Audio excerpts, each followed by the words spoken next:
Hello and welcome back to Spoonie Radio. My name is Rob Carson. This is Sound Bites. That is the name of the show. For those of you just tuning in for the very first time, I am a talk radio host, syndicated comedy writer, and frustrated non-chef.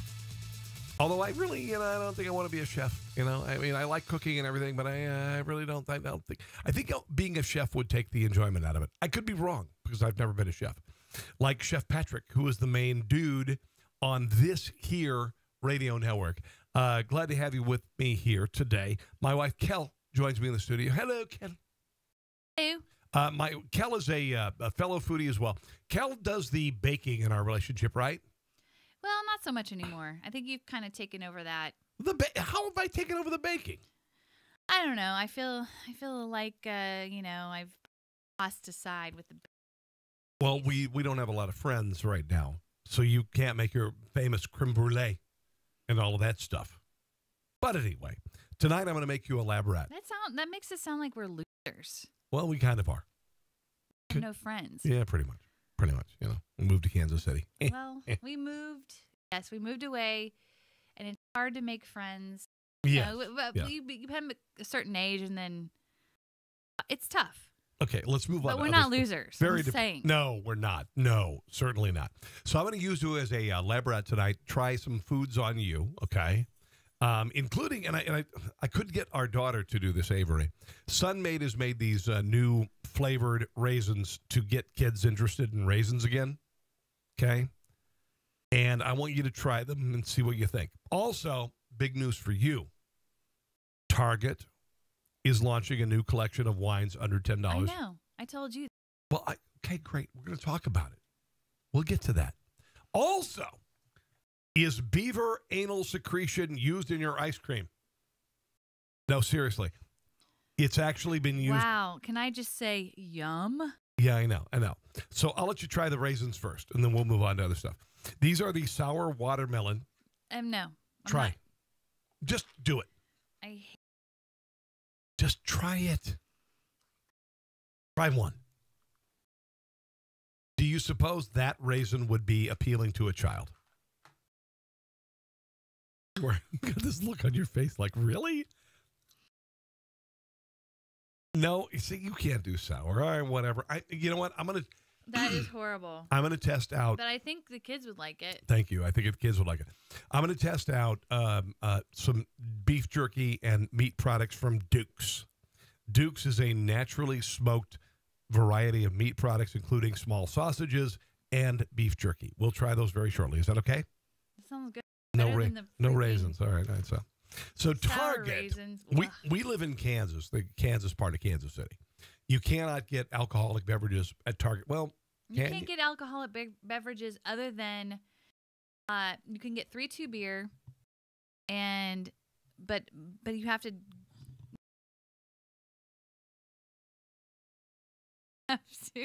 He's screwing around with my mic, and Go it ahead. just came. All right, help me out. Okay.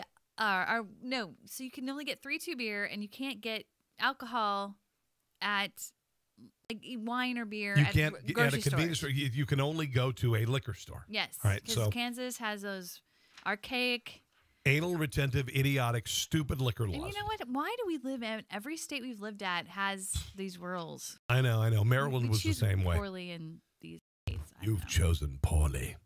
So Target has announced a new line of wine under $10. Yeah. Now, these are 750 milliliters, which we consider a serving, including Cabernet Sauvignon, red wine blend, Rosé, Pinot Grigio, and Chardonnay, all made from California-grown grapes. It's going to hit shelves March. Well, it already has. $9.99. So it's a 1.5 for $9.99. Or no. No, it's a 750. So that's expensive for us. $9.99 for a 750 milliliter. That's expensive for us. We drink cheap wine. Box wine, okay? Yes, we do. Recession wine, we call it. There we go. However, when I go out, I drink good wine. Yes, you do.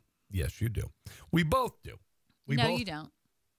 I'm gonna call honey, I like good wine. You drink the house, whatever it gets to save money. So anyway, you can also get little 4-pack cans of rosé and white wine. These are bubbly. They're like a champagne. $10.99 per pack. So 11 for 4 little cans of wine. Cans of wine. I know. Are they cans? I know. Cans of wine. Yeah. It says cans? Cans of wine. Cans of wine. Interesting. Honey. Here's the deal. Rosé, you can drink out of a can. Rosé is No. Actually, rosé is a nice wine. Whatever. Anyway, these all will be available at 90% of Targets. And the artist, there's an artist who works for Target. I'm not sure what capacity. Yeah. But all of the artwork on the bottles are from the Target. Is it Massimo? You can see my hand. Is it Massimo? No, Massimo's not Massimo. Massimo's in trouble, right? Massimo, he and his wife trying to get their kid into college. We'll talk about it another day. All right, so let's move on from Target. Is Beaver anal secretion in your ice cream? Listen to this. Now, apparently, they've done some research, and I've heard this thing. You've heard this before, Cal. This is an urban legend. How many squirrel hairs can be in your jar of peanut butter? Right? You've heard this in the past. Tell me you haven't heard this. No, I've never heard it. So the U.S.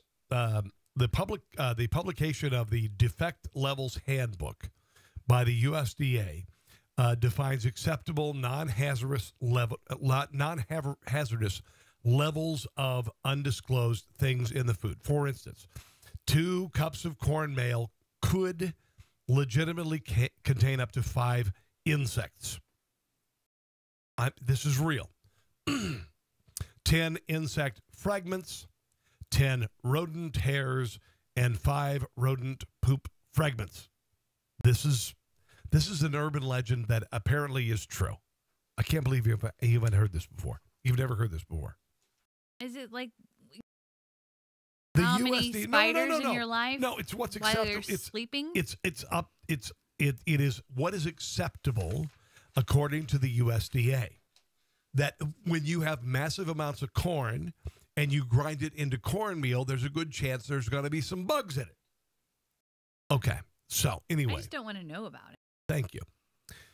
So a natural flavoring called castoreum is a thick, odorous secretion obtained from the anal glands of beavers. It is used to give vanilla flavor to some dairy products and desserts. Who discovered this? Who said, you know what, this beaver anal gland sure tastes like vanilla? Well, I'm just asking what beavers are volunteering their time for this. It says, towards the end of the 19th century, beavers were naturally nearly hunted to extinction to require this highly desirable food additive and fragrance. Fortunately, German chemists discovered that vanillin, one of the chemicals responsible for the taste of vanilla, could be extracted from the vanilla. All right. So today, apparently, synthetic vanillin accounts for 94% of all vanilla flavoring used in the food industry, with natural vanilla extract accounting for most of the remaining 6%. But apparently most of the remaining 6%? Yes. What's the I think they still use butt secretions from beavers. Who discovered that? Who said, you know what? I love me some beaver. But man, beaver butt? Beaver butt. Beaver butt is just the perfect ice cream thing. Could it be like a Ben and Beaver instead of Ben and Jerry's? So anyway, that's okay. Let's move on. That's one of the weird things in the news, in the food news today. Okay? What? I just don't understand where they're getting the beavers. They hunted them nearly to extinction at one point. So is this still going on? I don't think so. Why are we talking about it?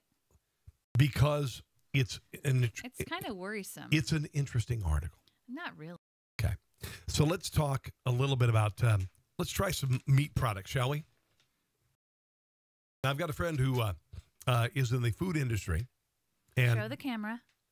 there is a new product, Duke's. This is apparently very natural. It is without hormones. It is without a lot of other things that you associate with. And a lot of times processed meats. Processed meats are evil. Processed meats are evil. You will die of cancer from processed meats. And I don't think that smoking meats is a dangerous affair. But that said, Duke's, no hormones, no nitrites meat products. We're going to try a couple of these. Now, these are the little smoked sausages like Slim Jims. Slim Jims are terrible. All right? You know, the Slim Jims. I'm not sure how I'm going to like this because I'm not a big processed meat dude. Yeah. Dudette. This is. I consider myself. I'm up there with. You're the very guy. dudish. I'm actually better than the guy. I'm just gonna say. I think you might like the smell. This is Duke's Hickory Peach Barbecue. Just you may not like it because you're a girl. As far as a keto-friendly snack, what do you think? Okay. Hickory Peach. I like it. It's not real salty. Because a lot of these things have so much freaking salt. Oh, so much sodium. I like the peach. I can taste the peach flavor. I like them. You know, it's not a bad snack. It's not compared to like a Slim Jim. It's all fat. No, and it's not bad, actually. Okay. This is a Hatch green chili.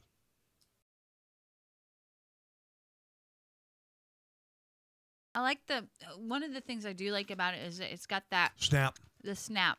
It's got like a natural casing. Got a little chili, like pepper flavor. It does taste like green chili. Yeah. A lot of times when something says green chili flavored, no, it doesn't taste like it. And that again, really does. There's not a lot of salt in it, and Nope. it's got a I can taste and it's got a nice little heat on the back end. Yep. Not horrible. Yep. I mean, because I can. I like your honesty. That's great. I can take the heat. Okay. Yeah, this is good. Now this is the original. This is the original. Try that. Okay. I like the fact that there's not so much fat. A lot of times with like these meat sticks you buy. This is good. And I will tell you. This is just meat. All meat. You know me. I'm all about chips with just no flavoring, just regular chips. Like whatever, like Fritos, not chili Fritos. Yep. Ruffles. Yep. No flavors. Yep. But I will say I liked my favorite was the pepper. The chili or the chili. Okay. The chili one is my favorite. But this is good. Okay. This is nice, like, around 3:00 in the afternoon when you're about ready to fall asleep and you need something to stimulate you to wake up. Yep. This is a nice little snack. I think this is something that a lot of people, when you go to the gym, you have a protein. All right. And we're always looking for protein powder and all that stuff. This is a fairly low fat option. It is called Duke's, Dukes. Put up your Dukes. Put up your Dukes. Yeah, exactly. Here. No nitrites. Shut up. No hormones. Let's talk about some other food news. Some fast food. I know you're not a big fast food person. Do you like key lime? No. God, you're such a buzzkill. I love key lime. Chick-fil-A is offering a new key lime frosted drink. Okay, that frosted key lime. That doesn't sound bad. I like it. Like a smoothie or something. Yes, that's the thing. I really love the. I would rather have that. I would do the smoothie rather than the pie. I'm trying to keep my hands on the camera. That's okay. Well, most of us are listening on Spoonie.com. Okay. So they're not watching. So not necessarily on YouTube. So basically, I like the innovation and the fun that Chick-fil-A and companies like I'm trying to think of Sonic. They try new things, and I think it's fun. As far as key lime is concerned, I like the key lime flavor. I'm not a dessert guy, you know me. But you wigged out the other night when we had what did we have the other night? I'm trying to remember. We had a chocolate pecan pie, and I was like, it was Tippins. Around Kansas City, we have Tippins. It's a pie maker, and it was the name of the pie. It was so good. It was basically pecan pie with chocolate in it. And you went nuts. Normally for me. Nuts. Normally for me. What happened to the feed? Normally for me, I don't eat dessert unless they're made of meat. Oh my gosh! I thought maybe that time of the month for you. Dang, you were it was so good, Kel. God dang it was so good. Okay, it was really sweet. I liked it, but I don't know. Tippins, French silk, my fave. By the way, it's interesting to live back in the Midwest because we live in Kansas City, and a lot of restaurants, they do fish sandwiches because of Lent. And so on Fridays, you're not Catholic. You don't know this. I'm not Catholic. No, you're not. You're not talking to the audience. But to me. You're not Catholic. I am not Catholic. Yes. But apparently Chick-fil-A is bringing back their fish sandwich. And apparently it's awesome. Now, you like the McDonald's. You've always been a fan of the McDonald's friggin' chicken sandwich. And it's so Chick-fil-A. Simple and stupid. McDonald's? Chick-fil-A. Is it called Chick-fil-A? Yes. That's what it's called? No, it's not. No, fish fillet. Filet of fish. It's a McDonald's filet of fish. What are you talking about? It's not the Chick-fil-A, you doofus. What the hell are you talking about? I've had too much vino. Yes. But apparently, the McDonald's filet of fish. You have been one of the people who have always asked me. No, it's not. It's really not actually. It's so processed. No, it's not actually. You're wrong. You are mistaken about the McDonald's filet of fish. It is not processed. It is a cod fillet that they cut and they bread just like anybody else. It's not like a chicken McNugget, which is a slurry of chicken parts. The McDonald's Chick-fil-A. I don't feel so bad. God, I said it again. The McDonald's filet of fish. Sorry, I did that. But it's interesting. We live in the Midwest, and there are a lot of places like Hardee's and whatnot. They are doing fish fillet sandwiches because of Lent. And on Fridays, we can't eat meat as Catholics. I don't get it. But whatever. So the Midwest has the corner on Catholics. I think they're Catholics everywhere, by the way. Well, I haven't. When we were in Maryland, I never saw this. When we moved back to the Midwest, it was prominent. Maybe Boston, it might be different. Maybe Philly, it might be different. Where people really go to Catholic Mass. Like, Not so much I anymore. should. But anyway, all right. Shush. So Emeril is opening his first restaurant. He's opening restaurants on Carnival cruise ships. Okay, Emeril's Bistro 1396. Bam. Yes, they're putting literally a ship's French Quarter on a new Carnival ship called the Mardi Gras, and Emeril will offer things like jambalaya gumbo, red beans and rice muffaletta sandwiches, Creole potato salad, and all these things. Why not? I've not been on a cruise ship lately, but the cruise ships basically are meant for gorging. They are meant for gorging. My dog's in the studio. Dear Lord. Can you tell I do the show from my house? We got the dog in the studio. You couldn't hear her. But anyway, Emeril. Now, Kel, I want to ask you this. And this is interesting to me. Mario Batali. Okay? Well, he's in trouble. He is in trouble. Now, Mario Batali was one of the biggest names in the food business. And the thing that bothers me the most is we've not heard anything about the charges against him. And maybe he's a schmuck. I have no idea. I wasn't there. It sounds like he was. But Mario Batali's empire has collapsed before him. You saw him on The Chew. Remember The Chew? We used to watch The Chew. Well, I would watch it here and there. I was at the gym. We out to the gym, but Uh-huh.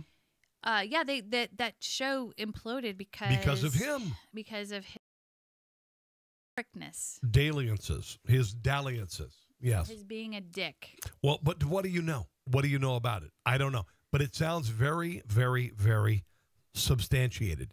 His longtime business partner, Joe Bastianich, and his sister, Tanya Bastianich Manuali, informed Batali and Bastianich's hospitality group staffers in a letter that Batali's involvement was done after 20 years. This is big. This is big. According to the New York Times, Batali will no longer be a profit from the restaurants in any way, shape, or form. This. So the fact here's Listen. the thing. Go ahead. The fact that you don't hear from him, the fact that he has not said anything, makes me think that he's freaking. I understand. And honestly, he must have done some. And we don't know. You know what? And we don't know. Ish. And he is kind of gross. And he is a gross. That I don't know. I know he's a great chef, but dang. His sister said, reportedly wrote in a letter, she will now run the day-to-day operations of the new company that formed at the dissolution of Batali and Bastianich. I have reached an agreement with Joe and no longer have any stake in the restaurants we built together. This is epic. And here's real quick. Let me finish. While he is being divested in the group, we don't know what he did, and that bothers me. Well, obviously, got caught and bowing out. Yeah. And he's not making a big. Yeah. And, yeah. He was accused in 2017 of sexual harassment and assault by multiple women. Okay. Obviously. He must have done something major. He didn't, Apparently, you didn't hear him. He groped. He's not defending himself.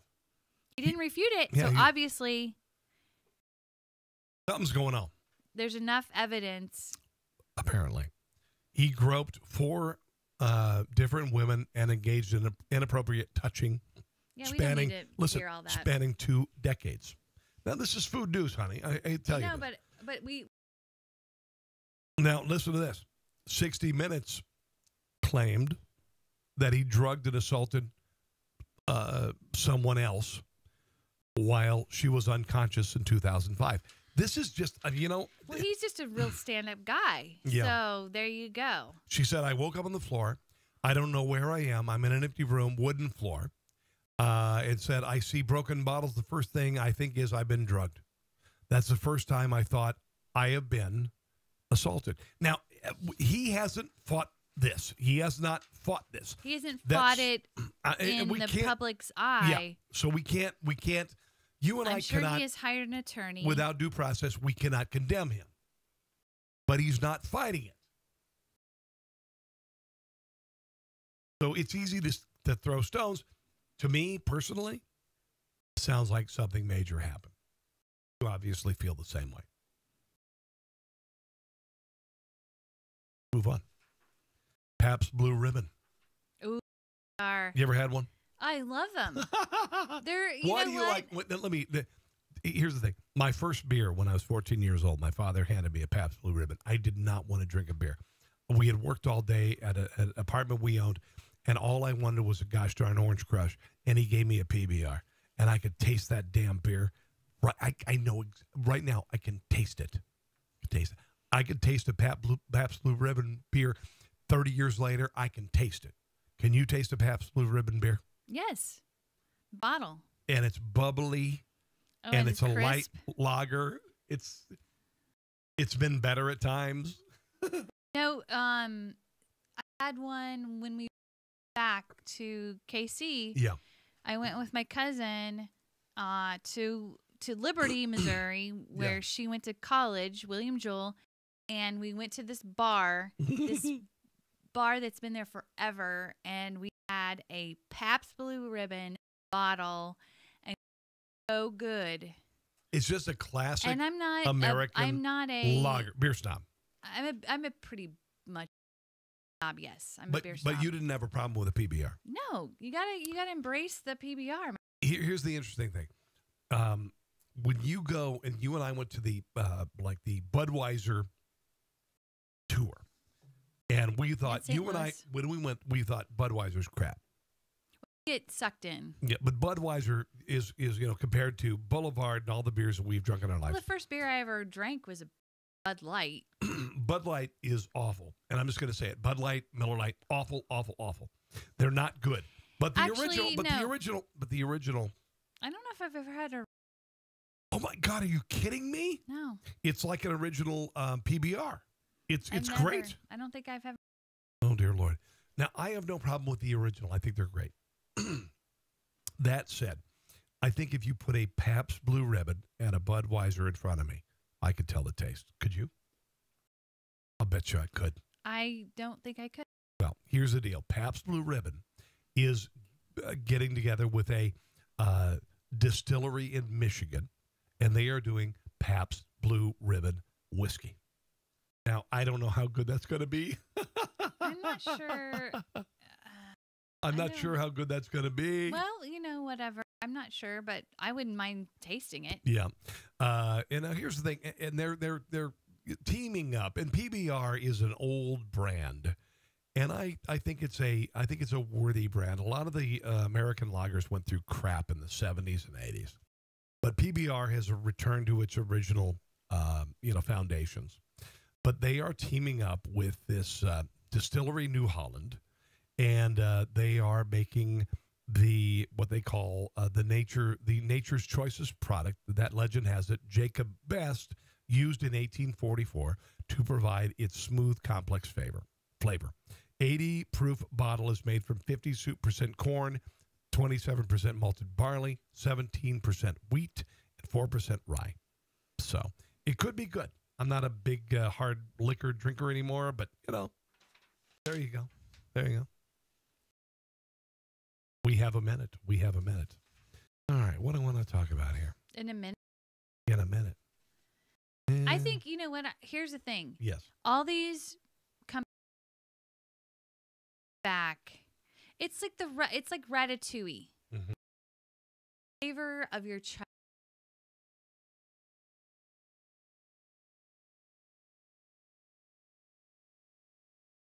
A lot of companies are doing. Okay. I love it. You know what? Those are pretty good thoughts to wrap things up on. Thanks, Kel. You're welcome. Want some more raisins? No, not really. Okay. Guys, thank you for joining me. I greatly appreciate it. Here's the thing. You can follow me on Facebook at Rob Carson's Table. Okay, there's Rob Carson's Table. And also, I started a new Instagram page, which is kind of fun. It's a lot of food porn, including the massive cinnamon roll python I made the other day. Kyle, you saw that. The cinnamon roll python that I made, because I make some pretty decent cinnamon rolls. Anyway, if you want to check that out, Instagram at Rob Carson Show, subtitle, Carson's Crappy Table. Kel, thank you. She made a great meal, by the way, tonight. It was a Blue Apron meal. Yep. It was spectacular. All right. Guys, thank you for joining me. If you want to write me, just go to carsonontheradio@gmail.com, carsonontheradio@gmail.com. Thank you for joining me tonight, and we appreciate you joining me on Spoonie.com, Spoonie Radio. See you very soon. It is Soundbites, Rob Carson on Spoonie.com. Bye.